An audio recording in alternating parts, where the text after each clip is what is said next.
Boa noite a todos, muito bem-vindos e muito bem-vindas. Muito obrigada por nos terem escolhido em vez de outros afazeres que aparecem nesta altura do ano.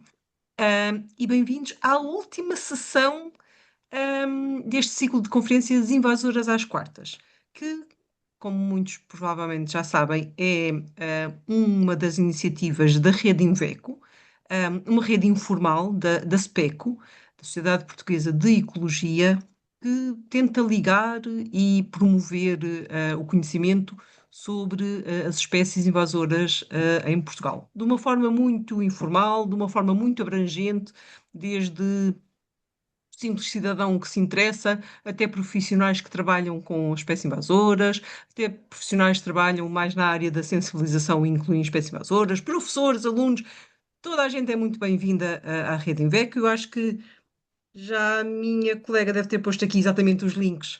Obrigada, Eliana, da Rede Inveco, e do ciclo. Vou só dizer que todas as sessões, portanto, nós já estamos no fim do quinto ciclo. Os Bem, ciclos normalmente funcionam como aos anos letivos, ou seja, de novembro, é um bocadinho mais tarde do que o ano letivo, de novembro agora até julho, e estão todos disponíveis no YouTube, ok? Às vezes para aulas, para sessões de divulgação, para explorarem, para substituírem as telenovelas, porque é muitíssimo mais interessante. Podem ver os vídeos todos que estão no YouTube de todas as sessões anteriores. E hoje temos uma sessão nova e eu vou passar a palavra à Eliana para apresentar o nosso palestrante. Não sei se Muito vos queres dizer alguma coisa, obrigada. meninas, Acho da parte que não. dos certificados. Estejam, por favor, atentos, mas não se antecipem, porque o link para confirmar a presença só vai ser colocado mais tarde, ok? No fim, em princípio, da palestra do Filipe. Ora, então, boa noite. É com muito gosto que recebemos hoje o Filipe Ribeiro. Se não têm andado distraídos, estes últimos tempos já devem ter ouvido falar, se não dele, pelo menos do trabalho dele, porque entre jornais e televisões tem andado aí uma série de notícias a sair. E eu tenho Uhum. certeza que o Filipe nos vai falar algumas coisas sobre isso hoje. Então, o Filipe é um investigador, é biólogo, é investigador do Centro de Ciências do Mar e do Ambiente, o MARE, e da Rede de Investigação Aquática, o ARNET. Ele trabalha na Faculdade de Ciências da Universidade de Lisboa. Já foi vice-presidente e presidente da Sociedade Ibérica de Ictiologia, Sim, é verdade. não é? É É verdade, verdade, é verdade. não Sim, estou a onde é que dizer isso já mentira. vai? Para quem estiver curioso, ele esteve envolvido no primeiro guia de peixes portugueses de águas doces, que foi lançado em 2021. Também é um recurso muito interessante para irem estudar um bocadinho mais. E o Filipe tem trabalhado muito na área das invasões biológicas e é por essa razão que é um dos nossos convidados para esta palestra. Ele coordena um grupo de investigação em que o que tenta perceber é determinar padrões espaciais, temporais, de como é que os peixes se invadem os nossos sistemas de água doce e tentar trabalhar um bocadinho nesta área da detecção precoce, determinação das vias de introdução e perceber quais são os impactos que, pronto, que estas espécies não indígenas e potencialmente invasoras têm nos nossos ecossistemas nativos. E é com muito gosto que eu passo a palavra ao Filipe. Obrigada por teres aceitado o nosso convite. Sim, muito obrigado a todas, né, pelo convite e também parabéns por esta iniciativa das invasoras às quartas. Infelizmente, não tenho conseguido assistir tão frequentemente quanto queria. Eu acho que em janeiro ou fevereiro foi a última que participei. Mas pronto. De qualquer das formas, é sempre bom haver estas iniciativas e nunca é demais. Portanto, eu vou começar aqui a partilhar a apresentação. Agora está aqui em modo no PowerPoint e agora isto aqui faço cancelar. Ok, continuar a partilhar. Conseguem ver a apresentação, não conseguem? Sim, Nós Sim, estamos a ver o sim, sim, Life Filipe. Predator, é isso que tu é querias isso, é isso. Ok, mostrar? isto Sim, sim. eu. Exatamente. Onde é que está aqui? Queria colocar aqui um link. É que agora isto não aparece. Espera aí, Nós para. já temos aqui o questionário Ok, com o QR Code. Ok.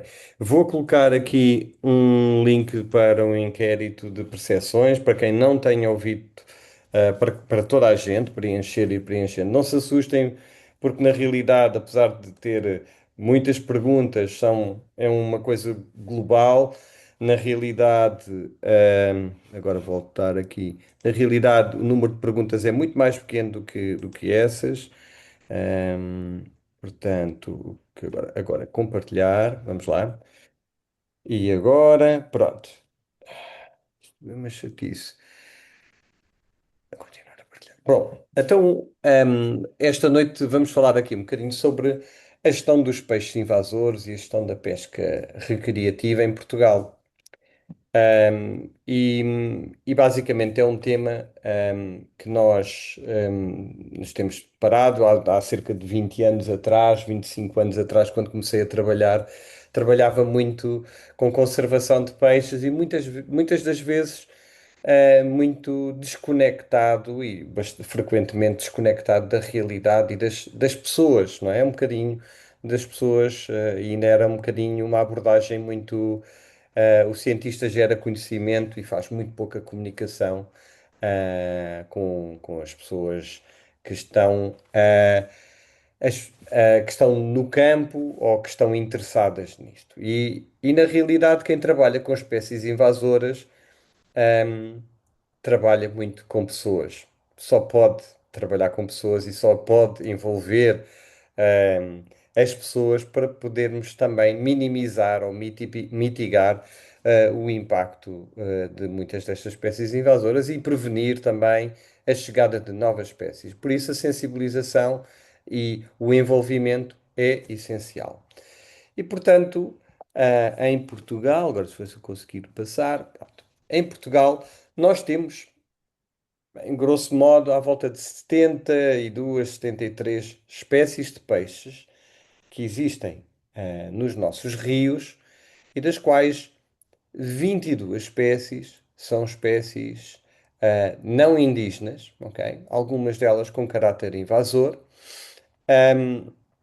nas nossas águas. E aqui estão aqui alguns exemplos, estão aqui todos os exemplos ahm, de espécies, de todas as espécies de peixes detectadas em Portugal continental, em que têm populações estabelecidas, ok? Ah, e pronto, agora vou passar aqui, porque eu vou falando aqui de algumas delas, destas que estão aqui, e agora vamos passar. Quais é que são as principais, qual é que é o principal vetor de introdução? O principal vetor de introdução é a promoção da pesca lúdica, da pesca recreativa, ok?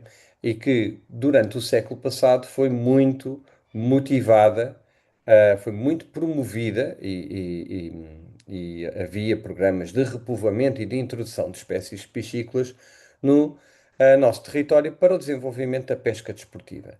Ora, isso acabou por volta do virar do século, no final, nos últimos anos do século XX, entre 98 e 2000, o Estado português deixou de fazer qualquer tipo de introdução oficial ou repovoamentos de alguns destes peixes invasores.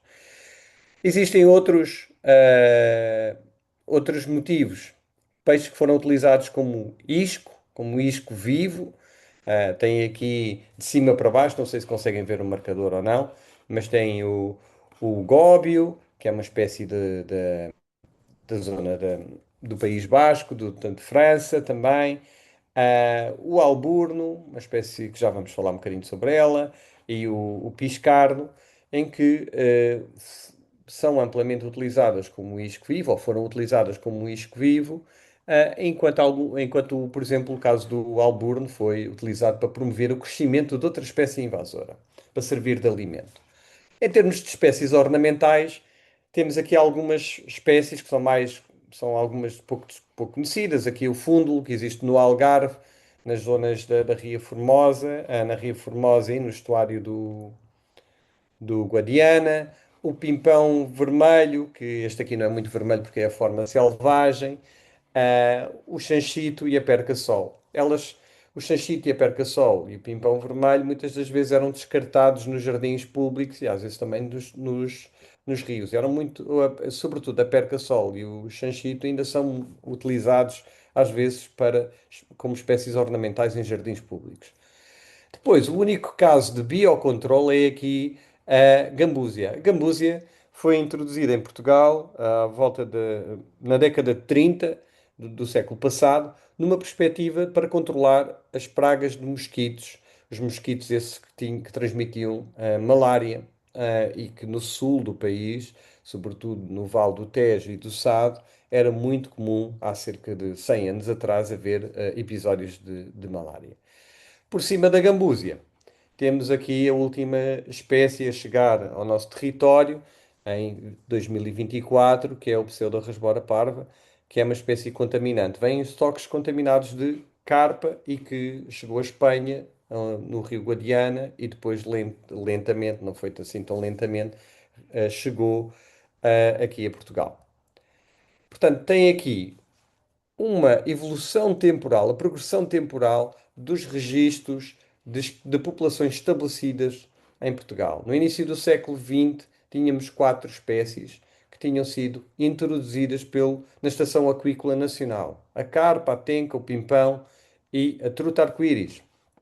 E depois, ao longo do século XX, isto foi algo que eu só reparei um bocadinho hoje, a taxa de entrada foi sempre relativamente lenta. É uma coisa relativamente muito, é uma taxa muito constante, mais ou menos constante. No início do século XXI, passámos a ter uma taxa de chegada, de estabelecimento de uma nova espécie a cada 2 anos. Ok? E, portanto, esta taxa parece estar a diminuir atualmente. Atualmente só passamos 6 anos sem detecção de qualquer espécie nova. No entanto, já temos 2 espécies novas que foram descritas oficialmente no ano passado. Por outro lado, para alertar aqui uma outra questão, que é as espécies o número de espécies que são espécies ornamentais que têm aparecido no nosso território e que felizmente não têm estabelecido nenhuma população, tem vindo a aumentar. Nos últimos anos, tem cada vez mais registros de espécies que são utilizadas no comércio ornamental. Nem todas são, mas que têm aumentado de uma forma assustadora. E mais dia, menos dia, uma destas vai se estabelecer. É uma questão de tempo. Isto é outro vetor importante que nós temos de ter em atenção. Ora, qual é que é o estado destas 22 espécies em termos do enquadramento legal? Das 22 espécies, 17 são espécies que estão listadas na lista de espécies invasoras no Decreto 92/2019. Destas 17 espécies, nós temos 4 espécies que estão na lista da União Europeia como espécies preocupantes para a União Europeia. São aquelas que estão aqui com o sinal de perigo, que é a gambúsia, ok?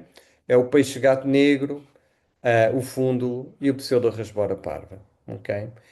As espécies como o axigã, a carpa, aqui a tenca, o pimpão vermelho e a truta arco-íris acabaram por ser espécies que foram desclassificadas por motivos diferentes. Algumas delas são, nomeadamente a tenca, o pimpão e a truta arco-íris, acabam por ter populações na natureza selvagens muito pouco abundantes, são raras, são relativamente raras, e de facto pensamos que não exista assim um grande impacto. Agora, já a questão do axigã e da carpa, é aqui que entra a harmonia do impossível, que vamos falar aqui um bocadinho à frente, ok? Quais são as espécies utilizadas, mais frequentemente utilizadas na pesca recreativa, ok? E a pesca recreativa, devo alertar aqui, que tem uma componente desportiva, que é a parte dos concursos de pesca, e depois tem uma parte de componente lúdica, de quem vai simplesmente para apanhar o seu peixinho, ou para comer, ou para agarrar um troféu e voltar a libertar, ok? Então temos aqui muitas espécies que são preocupantes para a União Europeia, que deixaram de ter grande interesse para a pesca lúdica e para a pesca recreativa. No entanto, temos aqui o peixe-gato negro, que está classificado como preocupante para a União Europeia, que tem interesse, sobretudo, nos concursos de pesca, ok? Ah, e todas as outras espécies, quase todas as outras espécies, têm algum interesse marginal, ok? Mas nem todas elas são realmente cativantes e cativantes pelos pescadores. Estas, de facto, estas que estão aqui a mais salientadas, que não estão sombreadas, são claramente as espécies que têm interesse na pesca lúdica desportiva. Aqui em cima, à direita, tem o lúcio, ou o lúcio real, o siluro, que é amplamente conhecido, o peixe-gato do canal. Aqui embaixo, uma das mais recentes que chegou ao Rio Ave, que é um escalo europeu. Mas pronto, temos aqui a truta, o pimpão cinzento, o rútilos, ou a chegã, e temos aqui carpa, alburno, perca europeia e lúcio-perca. Ora, quando, agora vamos aqui passar, ok? Quando olhamos para os pescadores nem todos eles gostam de pescar as mesmas espécies. Eles têm as suas espécies, eles têm as suas espécies preferidas. Peço desculpa. Eles têm as suas espécies preferidas.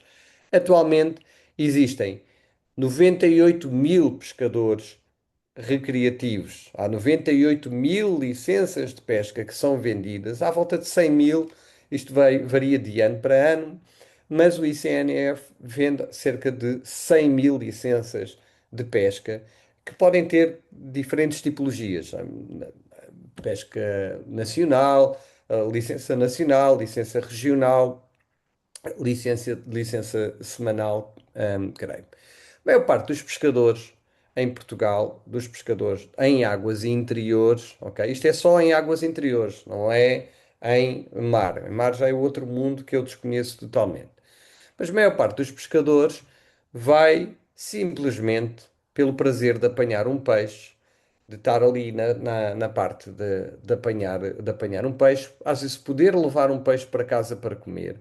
E são o que eu digo, os generalistas. Muitas deles são pessoas que são da terra, são pessoas mais locais, que sempre tiveram uma ligação próxima, ao rio, aos ecossistemas naturais. Pescam principalmente espécies nativas, às vezes alguma outra achegam para comer, e há frequentemente um consumo de peixe de rio, ok? Depois há cerca de 1.500 a 2.000 que fazem concursos de pesca, muito direcionados às espécies mais abundantes em cada albufeira, que podem ser carpas, podem ser, no caso aqui temos o pimpão cinzento, o alburno e o peixe-gato negro. Todas estas três espécies que estão aqui são de devolução proibida. Aliás, um pormenor muito importante, não é? Que todas as espécies que estão listadas como espécies invasoras não podem ser devolvidas à natureza após a sua captura na pesca. É totalmente proibido, ok? E, portanto, o que o Estado português quer fazer é que os pescadores, sejam também um agente de limpeza dos rios destas espécies invasoras. Temos aqui uma secção também, uma tipo de modalidade pesca à carpa, o carp fishing, acaba por ser uma atividade muito específica e que também acabam por ter o seu próprio lobby e a sua própria lobby através das suas associações de pesca à carpa. Na pesca desportiva, é a Federação Portuguesa de Pesca Desportiva que promove estas provas e que organiza estas provas.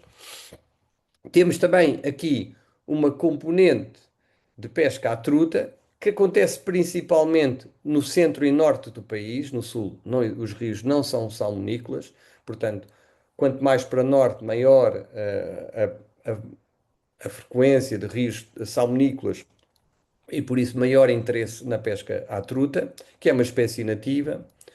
A pesca ao axegã, que é uma espécie rainha na pesca recreativa e desportiva e que ocorre em todo o país e é, sem dúvida, a espécie que mexe com mais dinheiro em termos de vendas, em termos de concursos, em termos de pessoas a nível nacional. E depois temos outra componente que é a pesca aos predadores, como o Lúcio Perca ou o siluro, e que está muito ligada também aqui à pesca ao axegã, ok?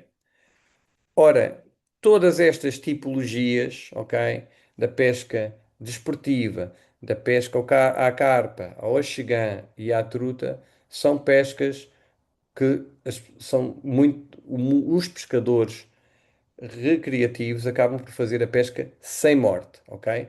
Na pesca desportiva, a Federação Portuguesa obriga a que todos os peixes capturados naqueles concursos sejam devolvidos à natureza, porque na realidade as regras da Federação Internacional de Pesca Desportiva assim o obrigam. Não pode estar a matar animais, sejam eles invasores ou não. Portanto, já estão a ver aqui uma grande dificuldade em termos de meter este coletivo a cumprir o espírito da lei. Relativamente ao axegã, foi uma das espécies dos quais se levou a fazer esta pescar e libertar. Para quê? Para ter um troféu maior, para se fazer a proteção da natureza. E na realidade, através desta filosofia de pesca sem morte, acabou por haver muita transferência, quer para o carp fishing, quer para a pesca aos predadores e aos pescadores mais generalistas, e que alguns libertam, outros levam para casa. Para dizer que em Portugal, a maior parte das pessoas que pescam ao axigã, muitas das vezes acaba por levar para casa axigãs para comer, porque nós estamos habituados a comer peixes de rio e, é um bom peixe para se comer. Portanto, temos aqui uma incompatibilidade bastante grande entre o espírito da lei e os hábitos, a praxis da pesca lúdico-desportiva. Ok? Agora, como é que a carpa, por exemplo, acabou por ser uma espécie que foi desclassificada? Ela tem alguns impactos dos quais eu vou falar um bocadinho sobre eles. Ora, a carpa sempre se acreditou que a introdução da carpa era muito antiga. Era do tempo dos romanos. Há de facto, os romanos foram responsáveis por trazer a carpa do Danúbio, onde ela é nativa, para a Península Itálica. E depois, muitos dos pescadores recreativos, sobretudo os pescadores do carp fishing, dizem a introdução da carpa é tão antiga que é do tempo dos romanos, portanto, é uma espécie naturalizada. Não devemos considerar como uma espécie exótica sequer, é uma espécie naturalizada. E, portanto, o que é que aconteceu com os nossos colegas em Espanha e também os colegas do ISA, que também fizeram um estudo, foram a documentos históricos e foram ver, mapear a distribuição da carpa na Península Ibérica. Neste caso foi um colega, o Miguel Clavero, onde foi buscar nestes documentos em 1580 e no século XIX, aqui alguns registros de carpa e teve a mapeá-los. E no século XVI havia dois registros confirmados e ali a tracejado está ali a área onde potencialmente poderia ocorrer a carpa.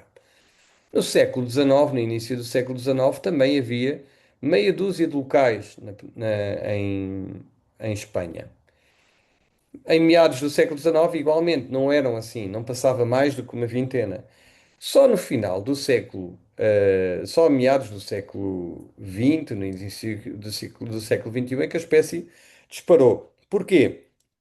Porque quer em Portugal, quer em Espanha, no século XX, era política de fazer repovoamentos dos novos lagos com carpas para alimentar as populações. Havia muita fome em Portugal, quer em Espanha, e via-se os rios numa perspectiva de desenvolvimento e de fornecimento de proteína. Ora, em Portugal, noutro estudo independente, nas memórias paroquiais de 1758, que estão acessíveis, muitas delas estão acessíveis, são documentos preciosos. Mas estes colegas do ISA, num estudo liderado pelo Gonçalo Duarte, verificaram que havia menos de que 5 registros de carpa em Portugal. Portanto, a chegada da carpa não é uma coisa muito antiga, é uma coisa até relativamente recente. Portanto, é claramente uma espécie que chegou cá, está a causar alguns impactos, porém ela tem um valor enorme nos concursos de pesca. Nós temos aqui alguns cartazes do Carp Fishing e claramente há dinheiro ali, bastante dinheiro envolvido, o primeiro prémio a valer 2.000 euros e há muita gente a fazer esta atividade.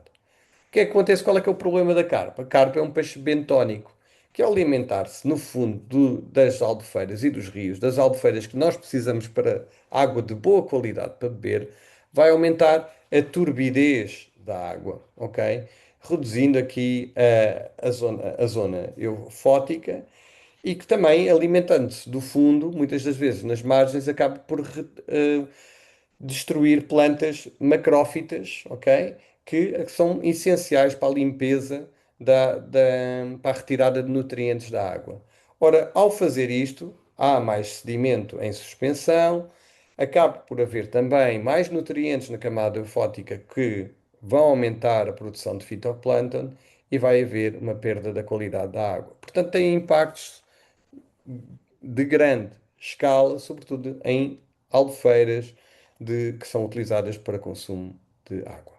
Ok? A história da Axegã é preciosa porque quando entrou em Portugal teve uma fotografia, teve várias notícias e ela foi importada oficialmente pela Direção-Geral de Florestas ou dos Recursos Florestais e chegou a Portugal a 16 de fevereiro de 1952. Tem aqui umas fotografias a ser retirada daqui do avião e aqui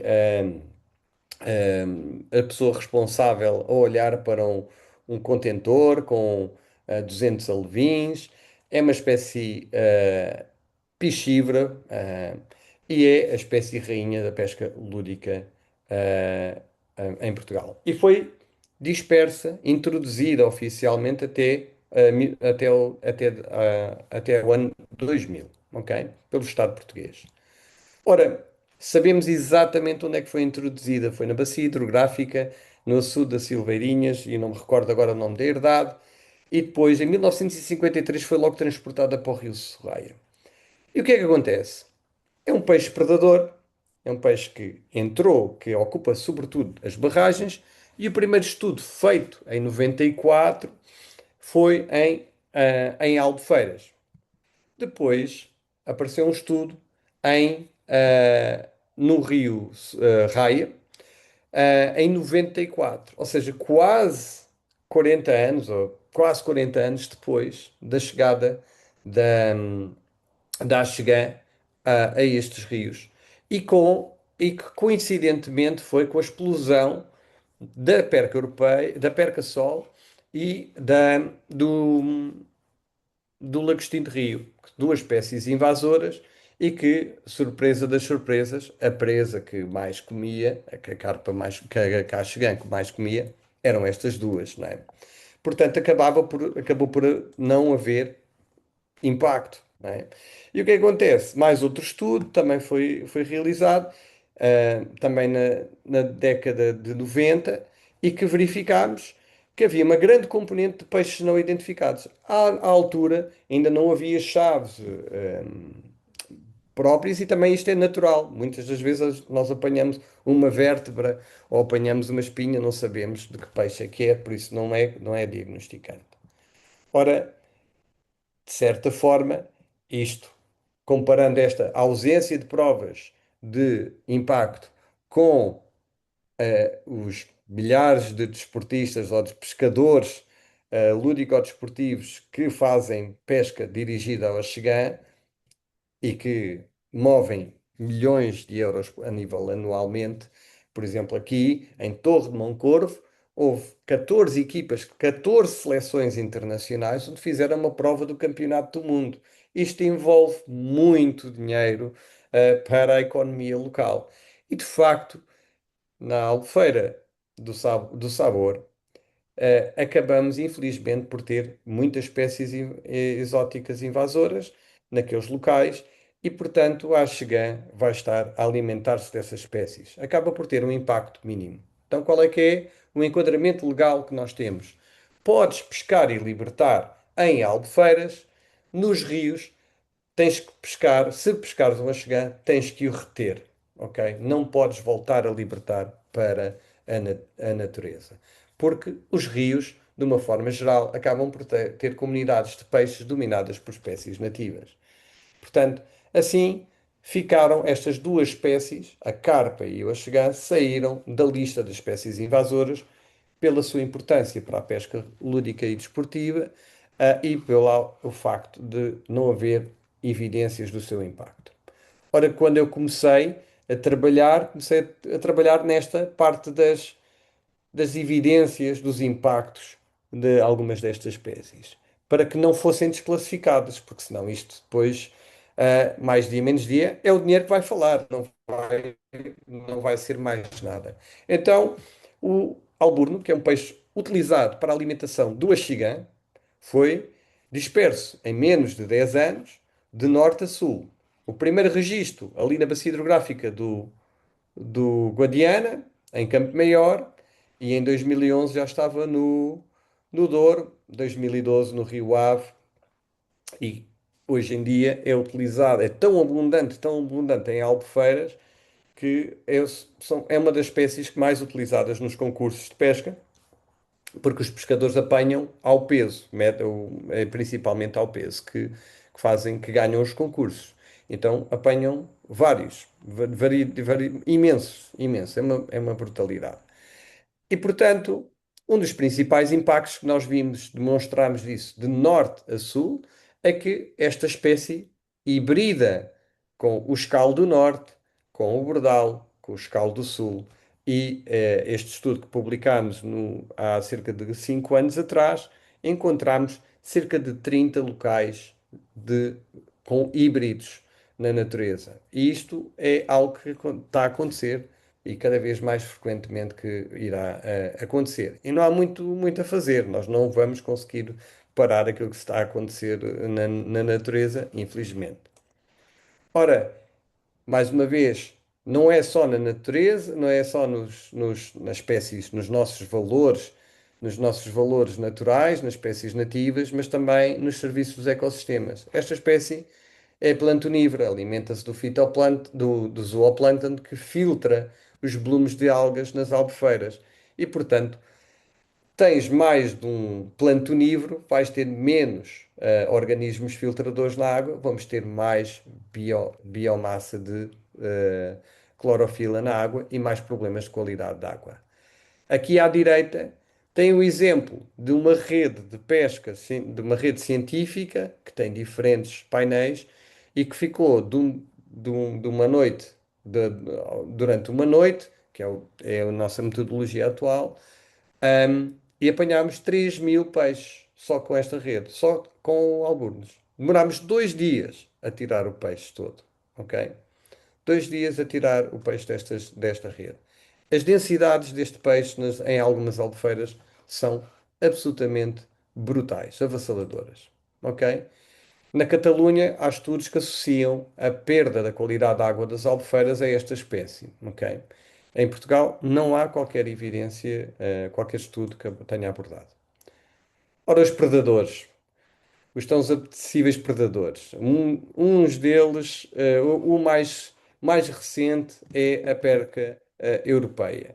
E a perca europeia chega a Portugal, num estudo, pronto, chega a Portugal em 2013, identificado por uns colegas da Universidade de Évora, e nós começámos, imediatamente a trabalhar, a estudar, através de uma técnica integrada utilizando DNA ambiental e também mineração de dados online. Ou seja, fomos aos fóruns dos pescadores a ver onde é que havia registros, novos registros desta espécie, porque eles partilham. O grupo de pesca em água doce em Portugal tem 30.000 perfis associados. E, portanto, quando aparece uma perca europeia, imediatamente alguém diz: Eu apanhei este peixe eh, na albufeira da Marateca, como por exemplo. E então nós fomos Quando apanhávamos estes registros, íamos verificar se era a espécie, confirmava-se a espécie, e através de registros independentes de outros pescadores, confirmávamos a sua presença ou não. Portanto, passámos de 2013 de uma população para atualmente temos 6 populações e provavelmente já temos 7, se não 8 populações confirmadas. Este trabalho está a ser liderado pelo Diogo Dias, que está aqui não com Percas, mas com Lúcio Percas, só para dizer que o Diogo Dias tem 1,84 m e aqueles dois peixes, que são os peixes invasores, são o Lúcio Perca, que também tem à volta de uns 80 centímetros, umas coisas abissais, brutais. O que é que nós estamos a fazer? Neste momento, no início da chegada desta espécie da perca europeia, estamos a acompanhar as mudanças de abundâncias da perca europeia e da boga comum, que é esta barra aqui a vermelho, e estamos a ver esta boga de boca reta, a boga comum, diminuiu ao longo de 4 anos para 72% da sua abundância, ok? Número de indivíduos no rio, enquanto a perca europeia disparou quase 300%. E o trabalho do doutoramento do Diogo Dias, que neste momento que é essencial para avaliar o seu impacto, está a encontrar taxas de predação da perca europeia sobre a boga. E aqui em cima à direita tem uma fotografia de uma perca europeia sedenta ou faminta de peixe, foi apanhar uma boga que estava numa rede e ela própria acabou por ficar emalhada. Portanto, só para verem aqui a voracidade que esta espécie tem. Não posso deixar de falar sobre o siluro, ok? Estamos mesmo a acabar. O siluro é o peixe que atinge 2,80 m, é o maior peixe de água doce da Europa e que faz aqui algumas caçadas. Eu vou tirar aqui o som, faz aqui algumas caçadas, emboscadas aos barbos que estão aqui a desovar, e aqui todo este movimento de água são siluros que estão a fazer emboscadas aos barbos que estão a subir, a sair das albufeiras para desovar, ok? Portanto, estão a ver aqui um barbo a saltar fora porque está a ser predado.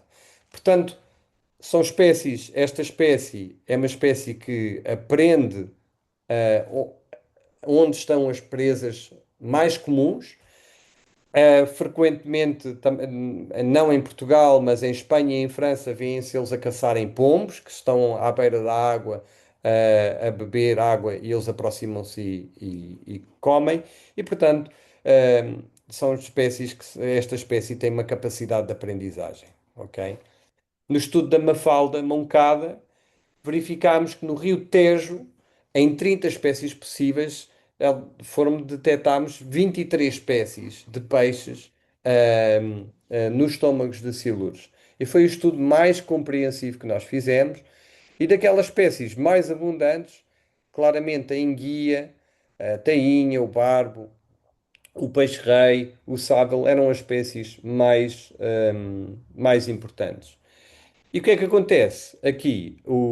Aqui estas espécies também são muito importantes pelos pescadores profissionais e muito importantes para os festivais gastronómicos. E nós vimos aqui uma oportunidade de comunicarmos com os pescadores lúdico-desportivos que são, pronto, que esta espécie invasora, que é um grande troféu, acaba por ter aqui um impacto sobre os nossos valores. Nós aconselhámos a Silvia Bernardo a fazer o peixe-rei no Rio Tejo, que conta a história da sobrevivência do peixe-rei perante o siluro. É uma história para crianças, até aos 6, 7 anos. É uma história muito engraçada, que vale a pena pesquisarem e verem. Mas aqui uma parte muito importante é quem é que são os pescadores em Portugal? São os pescadores da direita, o Joaquim Joncas, que eu conheço muito bem, é um pescador que pesca ao siluro e que são poucos os siluros que ele liberta de volta, mas ele pesca muito ao troféu e tem um negócio de pesca ao siluro de enormes. Ou são estes pescadores que estão aqui do lado esquerdo, que são os representantes. Na realidade são todos, mas nós acabamos por fazer um estudo para perceber quais são as suas percepções relativamente à pesca do siluro. A maior parte dos pescadores são pescadores que pescam há muito tempo, entre os 30 e os 70 anos. 95% dos nossos entrevistados eram homens, ok? E que muitos deles viajavam várias dezenas de quilómetros e alguns até centenas de quilómetros para ir pescar algumas destas espécies, que seriam predadores ou siluros, ok? E perguntámos se era benéfico para a pesca recreativa, ok? E todos eles não concordam com que a presença do siluro não é benéfico para a pesca recreativa, ok? E depois perguntámos ainda, ok, se tem impacto nas outras espécies. E todos eles concordam, porque nós temos daqueles 100 mil pescadores, estão todos divididos nas suas espécies preferidas. E, portanto, evidentemente, se temos um super predador, esta espécie vai comer as suas espécies preferidas, nomeadamente o axegã, ou os barbos, ou as carpas. Isto acontece. Perguntámos ainda foi se eles libertam, se cumprem a lei, se retêm o siluro após a captura. Ok? E, e é 50-50. Muitos deles matam, 50% mata, há uma ligeira percentagem, mas muitos deles pescam e libertam. E é aqui que nós temos aqui um problema. Porquê? Porque é que eles libertam? Nós não estamos a chegar a estas pessoas, este estudo já tem 2 ou 3 anos, e pronto, e os dados foram adquiridos há 4, mas há aqui um mismatch entre a, a emoção de capturar um peixe gigantesco e depois pensar: será que eu o vou matar? Será que eu vou libertar? O que é que eu vou fazer ao animal ou ao cadáver, não é? Porque é um peixe do tamanho de um de nós, não é? Algumas vezes podem ser tamanhos de nós, maiores do que nós. E portanto, nós entramos aqui no projeto Live Predator e vou deixar aqui um link de um vídeo para vocês verem. Ahm, e neste momento, no projeto Live Predator, estamos a fazer ações de controle populacional em áreas protegidas, porque nós não podemos ir ao Rio Tejo todo, pescar de Vila Franca de Xira até à fronteira espanhola. É impossível, não temos recursos para isto. Portanto, temos que escolher os nossos campos de batalha. E nossos campos de batalha neste projeto são as áreas protegidas, como a Serra da Malcata ou o Tejo Internacional, onde estamos a fazer ações de controle populacional muito dirigidas. Só para terem uma ideia, nós atualmente, num dia, na Albufeira de Belver, conseguimos tirar cerca de 2.300 quilos de siluros com a ajuda de pescadores profissionais, com a ajuda do ICNF, que foi essencial para trabalhar connosco, muita força, não é? Para trabalhar, para tirar isto. E isso nós já somos eficazes. Retiramos principalmente siluros, 92% das capturas eram siluros, 8% eram outras espécies e, portanto, acho que temos aqui uma ferramenta e um conhecimento para gerir as nossas áreas protegidas melhor. E, portanto, com isso, deixo-vos aqui a fotografia da minha equipa, porque este trabalho não é meu, é da minha equipa, foi tirada há cerca de um mês atrás, nem isso, num congresso em Vila Real, e pronto, está aqui. Agora posso aceitar, responder às vossas questões. Vou interromper aqui o compartilhamento. E, Muito obrigada, Filipe. Já começamos a ter uma discussão acesa aqui no chat, uma série de perguntas e dúvidas. Foi muito interessante e vamos começar aqui pelo início. Vão Deixa-me colocando as só, vossas perguntas no chat. desculpa, Sim, deixa-me sim, só sim. fazer o aviso que quem quiser certificados, eu acabei de colocar o link para fazerem a validação e para pedirem certificados, tanto os da ACD como os individuais. Então, vamos então começar aqui pelas questões. Acho que eu já tenho a primeira localizada, queres Força, que faça eu, força, quero. Helena? Sim. Então, nós temos aqui uma primeira questão da Maria Azevedo, que pergunta se o aquecimento global está a influenciar também as espécies de peixes invasores. bom, sim, sim. Nós, há uma. duas das espécies que nós estudamos, e foi um trabalho feito, liderado pelo Cristos, em que temos o chanchito, que é um ciclídeo da América do Sul, que o Estado português introduziu há uns anos atrás, e, ahm, e testámos quão rápido ele comia presas, né, insetos e larvas de insetos em água em comparação com uma espécie nativa. Dentro de uma arena, não é, dentro de um aquário, colocávamos as duas espécies e víamos quanto, qual delas é que era mais rápida. E testámos a diferentes temperaturas e verificámos que o chanchito era muito mais rápido, muito mais eficaz, porque vem de uma zona subtropical, enquanto a nossa espécie, o escaldo do sul, era um bocado pachola, porque basicamente no verão aquece, mas o alimento está lá sempre. Só que o problema no sul do país é que nós temos muitos pecos, né? Os rios deixam de correr, ok? No sul e no interior norte também os rios deixam de correr. E depois o que acontece? Os pegos ao longo do verão vão ficando cada vez mais pequenos e então a competição por espaço e por alimento é cada vez maior. Ora, o chanchito, fizemos isso com o chanchito e com a perca-sol e essas espécies são super agressivas e são brutais, portanto têm impactos claramente virados para isso. Portanto, o aquecimento global vai ser algo que vai exacerbar o impacto destas espécies invasoras. Temos aqui, passa próximo. Então, temos aqui também a Maria Azevedo, pergunta: em que rios de Portugal há mais peixes invasores? Ui, em que rio?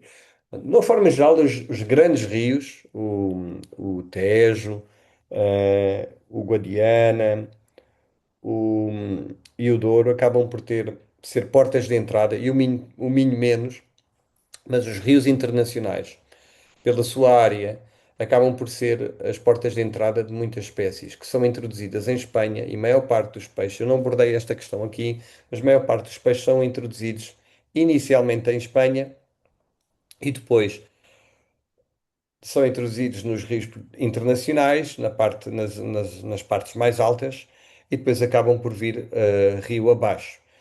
No entanto, estamos a notar que também muitas destas espécies estão a ser introduzidas diretamente de populações espanholas ou então introduções diretas de França. Acontece, por exemplo, no Rio Ave. No Rio Ave há pelo menos, no Rio Ave e no Sousa, há pelo menos os quatro primeiros registros de espécies, de quatro espécies, são no Rio Ave.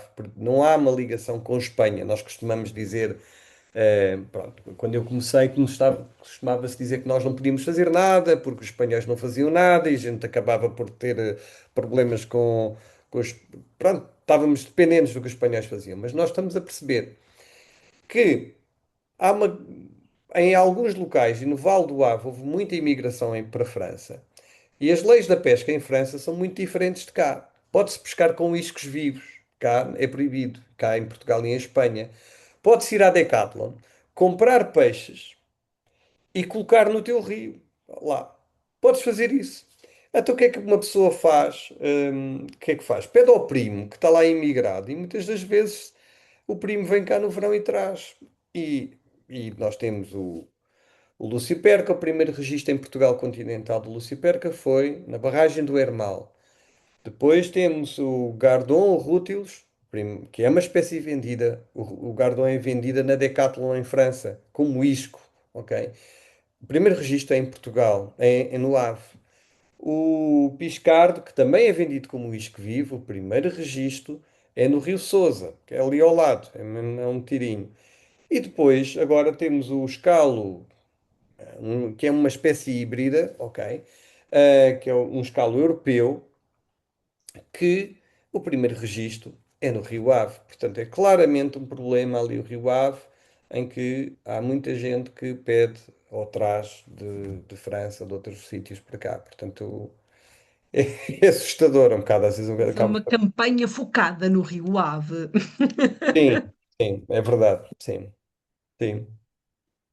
Ok, Olha, temos há aqui outra aqui várias. pergunta Ah, desculpa. da, da Paula Silva. que pergunta, ela pede desculpa pela ignorância, nunca se pede desculpa pela ignorância, porque Não. aprendemos sempre. Se o peixe for pescado, se pode ser devolvido sem qualquer dano. Bom, Fazer que uma é coisa, que- há várias perguntas destas ao longo do chat. Criou-se aqui uma certa celeuma e dúvidas. Onde é que se pode largar ou não? Por isso, ah, se calhar é o momento para esclarecer isto. sim, na realidade, a lei é um bocado omisséis, pronto, mas vamos pensar. Os pescadores lúdicos e desportivos, não é? E vão pescar com anzóis e acabam por causar dor aos animais. Depois tem uma coisa que é para impedir que o anzol saia, que é a barbela, e que às vezes a tirar o anzol, danificam imenso o peixe e por isso causam dor. Portanto, isto aqui. Se uma pessoa tem problemas éticos em sacrificar, em matar um animal, ok? Então pode pescar à carpa, em barragens, pode pescar aos barbos, que são espécies nativas, às trutas. É uma questão de escolha, ok? A pesca é tão seletiva, pode ser muito seletiva, que é uma questão de escolha. Ora, vamos imaginar que a Elizabeth não concorda com os limites de velocidade e tem um Ferrari, ok? E, portanto, anda a 200 quilómetros por hora na autoestrada. É uma questão de escolha, não é? Não é ela pode, uma pessoa pode, isto, portanto, se uma pessoa não quer matar um animal, não quer causar sofrimento, não faz pesca, ok? Se não quer matar o animal, vai e pesca as outras opções, porque tem opções, ok? Porque ninguém pode dizer, justificar que eu não conheço a lei. Sobretudo, não pode. Não, se nós for a um juiz e dizer, eu não conheço, mas eu roubei o banco, não sabia que era proibido roubar, não é? Não, isso não é possível, não é? Portanto, o espírito da lei não se pode devolver. E, portanto, o que o Estado está a dizer, de uma forma camuflada, é que nós temos que sacrificar o animal. Em alguns países só se pode, só se pode pescar. Como é que foi? Eles agora, basicamente, eh, é sempre, somos obrigados a matar os animais para comer, ok? Não se pode devolver, não se pode praticar a pesca sem, pronto, só é permissivo, só é permitido causar algum sofrimento aos animais e fazer esta pesca, fazer pesca, se levares para casa para comer, ok? Portanto, é outra, estão um bocadinho mais à frente do nosso espírito, porque se quiseres fazer sofrimento, sofrer aqui, fazer sofrer um animal, eticamente não é aceitável, só é aceitável se tu utilizares esse animal após a captura para comer, ok? É um bocado como levar o espírito às touradas, não é? Aqui também para a pesca. Que faz um certo Depois sentido do ponto de vista a teórico. discussão começou por aí e depois desenvolveu-se de quem é que manda mais, se é a legislação nacional ou se é as regras dos pescadores desportivos. Parece que é claro, não é? Mas podes tu, se calhar, clarificar um bocadinho isto. Sim, de- é assim, não há nenhuma lei internacional que se vá sobrepor, não é, de federações de pesca, é que são regulamentos, na questão é que são regulamentos, não são leis que são votadas, etc. Se for no Parlamento Europeu e se cria uma diretiva e isso é transposta para a nossa legislação, sim, isso é o que é internacional, a nível do comunitário, passa a ser nossa lei. Agora, regulamentos de provas de pesca, então e se houver uma coisa que seja luta de galos, né? Luta greco-romana ou luta de galos e que é uma grande atividade económica, isso também não sei, isso não faz muito sentido. Dizer aqui, eu apanhei aqui alguém que fez um comentário. Os pescadores lúdico-desportivos pouco comem o peixe. Não é verdade. Não é verdade. Há um grande consumo de pesca de peixes de rio, ok? há um grande consumo. Hoje em dia é frequente ver peixe de rio, em supermercados.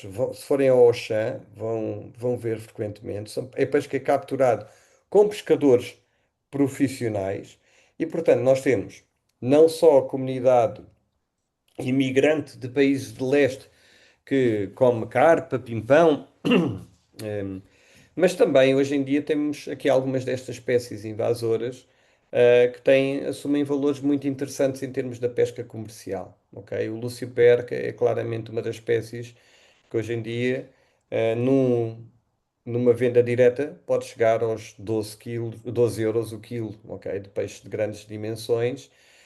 E no supermercado vende-se a 5, 7 euros ou uma coisa assim. No interior do país, há um consumo secular de peixe, ok? Os nossos avós comiam peixe, os nossos bisavós comiam peixe porque passavam por necessidades, não havia proteína animal tão frequentemente e era tão natural ir à pesca como ir à caça. Portanto, as pessoas usam isso. E hoje em dia fazem isso. Eu vim este fim de semana do Festival do Peixe de Rio de São Pedro de Val, que é em Proença Nova, e se calhar no segundo dia estavam lá perto de 1000 pessoas. Ok?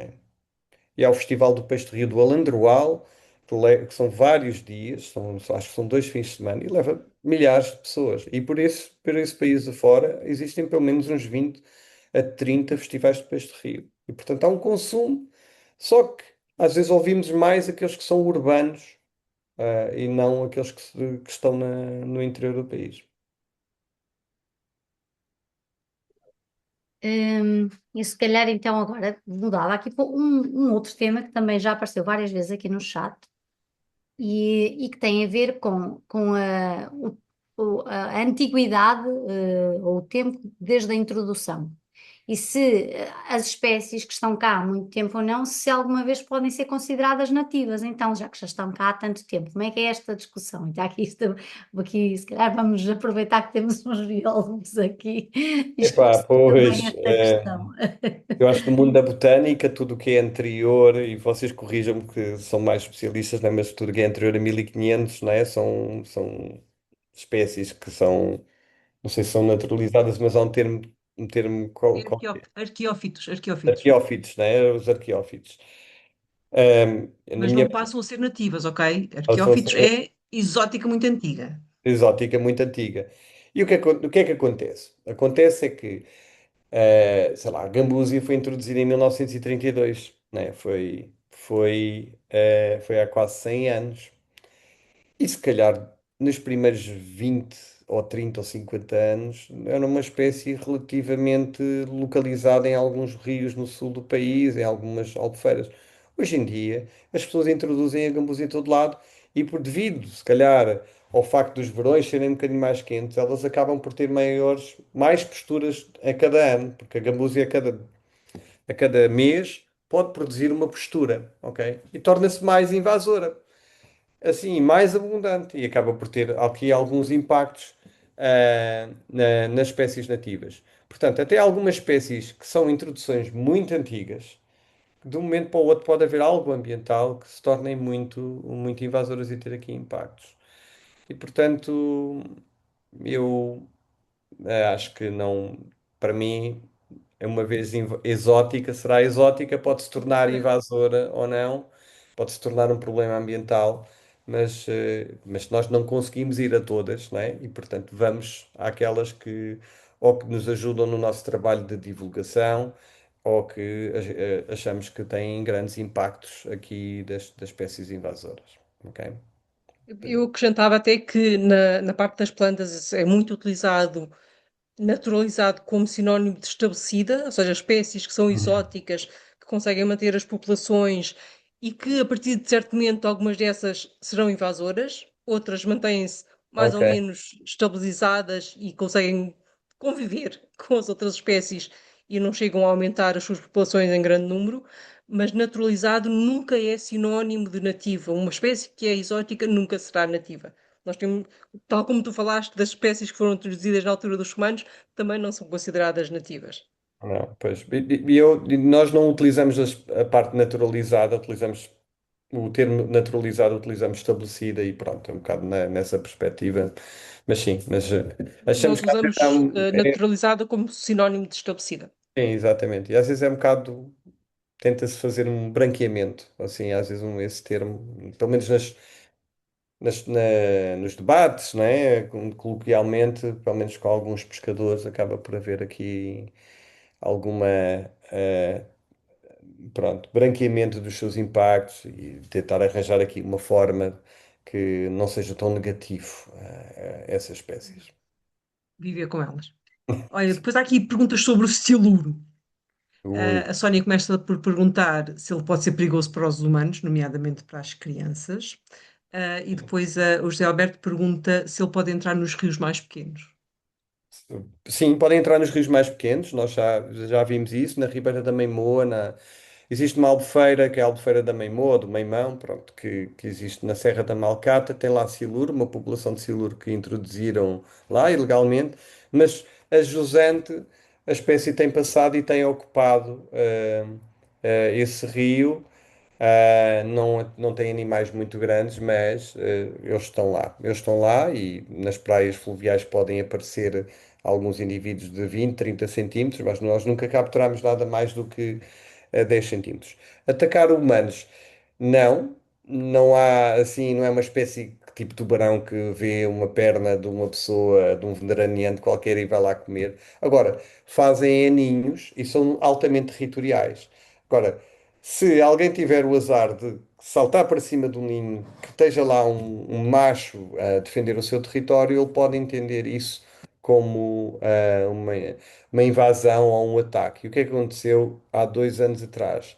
Na Alemanha, vários, acho que foram 5 veraneantes, tiveram o azar e mergulharam para uma zona onde tinham um ninho do siluro e foram mordidos. Ou seja, basicamente a parte da mordedura foi como se uma lixa que tivessem passado na perna ou no braço, bastante forte. Ficou em sangue, exatamente, ficou uma ferida forte.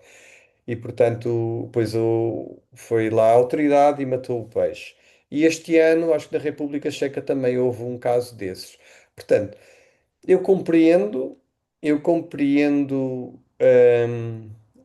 a reserva, mas acho que é altamente improvável porque são peixes que se tiverem meia dúzia de pessoas dentro da água ou duas pessoas, eles vão para fora, eles fogem. Mas pronto, acho que é altamente improvável que isso aconteça. Ok. Depois temos, as minhas colegas continuam ali, eu vou falar. Temos aqui alguém a perguntar a Maria Azevedo. Um, Tinha ouvido de um pescador deportivo que o sistema nervoso era diferente e que eles não sofriam, que os peixes não sofriam. Hum. Isso é verdade ou não? Não, não, não. Os peixes sofrem. Sim. Sim, isso já está mais que demonstrado que os peixes sofrem. Pronto. E nós como universidade e como centro de investigação, e fazemos coisas que não gostamos de fazer, não tenho prazer nenhum, né, quando nós fazemos esta parte de controle populacional, somos o mais rapidamente possível, fazemos o abate dos animais da forma mais rápida possível, para eles não estarem em sofrimento. Não é uma coisa que a gente tenha qualquer tipo de prazer. Tentamos sempre canalizar os, os siluros para alimentação humana, se for seguro alimentar, evidentemente, e portanto, nesta ação que fizemos em Belver, foi para uma conserveira e também tentámos articular, mas depois não havia condições operacionais para entregar a um lar, cerca de 200 quilos, 100 a 200 quilos de siluro. E portanto, isso é um caminho que a gente fará. Seguramente, mas pronto, na realidade os procedimentos de abate de animais nós fazemos de acordo com as regras internacionais, com aquilo que a nossa Comissão de Ética da Faculdade nos aconselha e, portanto, tentamos sempre fazer o mais rapidamente possível, porque pronto, não são coisas fáceis. E sim, fazer. Por Filipe, eu isso é que eu trabalho com plantas. Mas agora também há já vários estudos a indicar que elas sentem de uma maneira exatamente. radicalmente diferente, mas que há alguma forma de sentir. Filipe, eu tenho aqui uma pergunta, porque um dos slides que tu apresentaste logo no início, eu acho que se calhar é uma coisa importante para deixarmos esta mensagem. Tu Claro. mostraste 20 e tal espécies Uhum. de peixes nos nossos rios, não indígenas, e depois disseste que muitas dessas espécies não deveriam ser devolvidas. Nós Uhum. sabemos, somos biólogos, que muitas vezes temos dificuldade em distinguir, não é, uma espécie de outra. Algumas dessas espécies que tu mostras aí são muito parecidas com algumas que nós temos, não é? Os calos também temos, não é? Uhum, Temos uhum, alguns.